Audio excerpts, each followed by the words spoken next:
देखिए, सबसे पहली बात तो ये है कि ये कानून जो मोदी सरकार ने आज से 4 साल पहले बनाया था, वो संविधान के खिलाफ है। आप रिलीजन की बुनियाद पर कानून नहीं बना सकते। इसमें कई सुप्रीम कोर्ट के जजमेंट्स है और राइट टू इक्वालिटी के खिलाफ है। आप कैसे हर रिलीजन को आप उसकी इजाजत दे रहे हैं उनको, और आप जो रिलीजन जिनका इस्लाम है उनको आप नहीं दे रहे, वो एक पॉइंट है। दूसरा ये है कि मैंने उस वक्त पार्लियामेंट में कहा था कि इसी तरह का एक कानून वाइट साउथ अफ्रीका ने बनाया था, तो महात्मा गांधी ने उस कानून को फाड़ दिया था। मैंने भी पार्लियामेंट में इस CAA के उस बिल को फाड़ा था। तीसरी बात यह है कि अब 4 साल के बाद ये सरकार रूल्स बना रही है। मैं देश को ये बताना चाह रहा हूं कि मैंने नहीं, मौजूदा अभी प्रेजेंट होम मिनिस्टर ने पार्लियामेंट में कहा था मेरा नाम लेकर कि ओवैसी जी, NPR भी आएगा, NRC भी आएगा। कई टीवी के इंटरव्यूज में उन्होंने बात कही थी। तो हम ये बताना चाह रहे हैं कि CAA एक्ट को सिर्फ आप CAA से मत देखिए, इसको आपको NPR से और NRC से जोड़कर देखना पड़ेगा। और जब वो होगा तो जाहिर है उसमें सबसे ज्यादा निशाना बनेंगे मुसलमान, दलित, आदिवासी और गरीब लोग। पांचवी बात यह है कि अब आसाम में सुप्रीम कोर्ट मॉनिटर्ड एक NRC हुआ। 19 लाख लोगों के नाम नहीं आए, जिसमें से लगभग 10 से 12 लाख हमारे हिंदू भाई बहनों के नाम नहीं आए।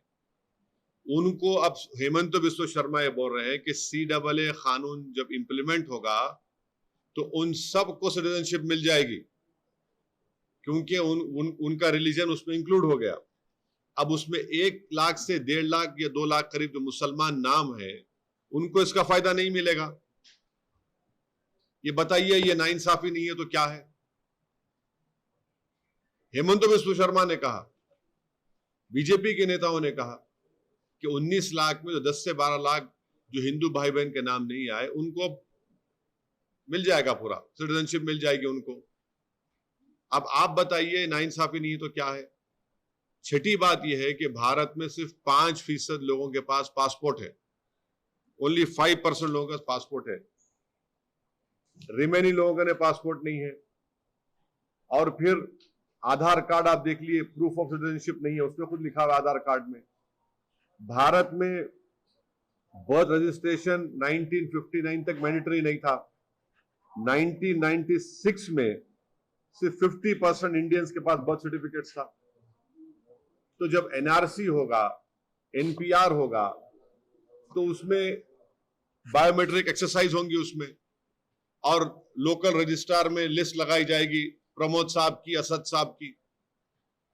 अब प्रसाद साहब जाके बोल सकेंगे नहीं, असद साहब के डाउटफुल है, मैं डाउटफुल बन जाऊंगा। अब मुझे प्रूफ करना पड़ेगा।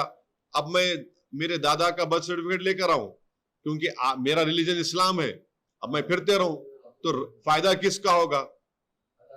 रद्दी वाले का ही फायदा होगा ना।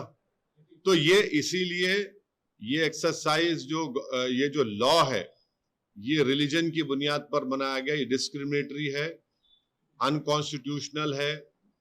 और ये बोलना कि जो हमारे हिंदू और सिख भाई या क्रिश्चियन भाई जो पाकिस्तान में, अफगानिस्तान में, बांग्लादेश में रह रहे हैं, उनको सिटीजनशिप नहीं दे सकते, झूठ है ये। हमेशा सरकार के पास इख्तियार था, एग्जीक्यूटिव ऑर्डर से आप दे सकते थे। और आखिरी बात, नरेंद्र मोदी और बीजेपी को ये क्यों भूल गए कि कितने लाखों लोग कश्मीरी पंडित मुल्क से बाहर हैं,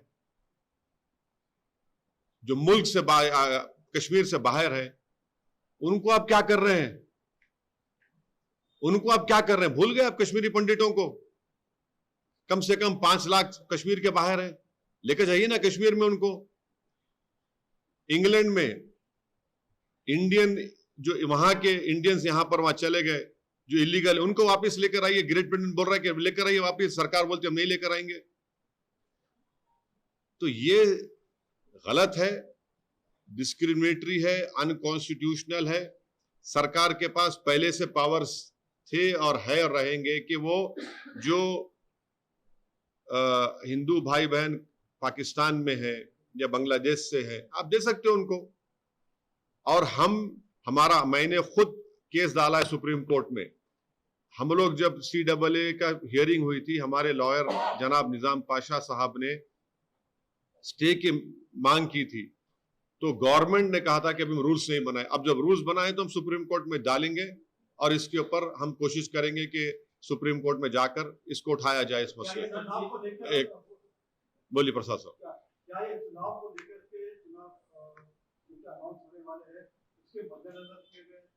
बिल्कुल है, उसमें दो राय नहीं है, उसमें दो राय नहीं है। आप जब 4-5 दिन के अंदर इलेक्शन कमीशन ऑफ इंडिया अपने डेट्स का अनाउंस कर देगा 2 ECI के बन जाने के बाद, तो यकीनन ये चुनाव को सामने रखकर ये फैसला लिया गया है बीजेपी की तरफ से। सर खास करके हाँ बोलो। खास करके कल रमजान शुरू होने की उससे प्रधानमंत्री नरेंद्र मोदी ने इस चीज का ऐलान किया है। अब जाहिर है हो सब सारी दुनिया को मालूम कि कल तरावी की नमाज शुरू हो रही, रमजान का महीना शुरू हो रहा, तो आप लोग एक मैसेज देना चाहते थे भारत की सबसे बड़ी माइनॉरिटी को जो 17 करोड़ की है कि अब आप लोग कागज निकालने की तैयारी करिए।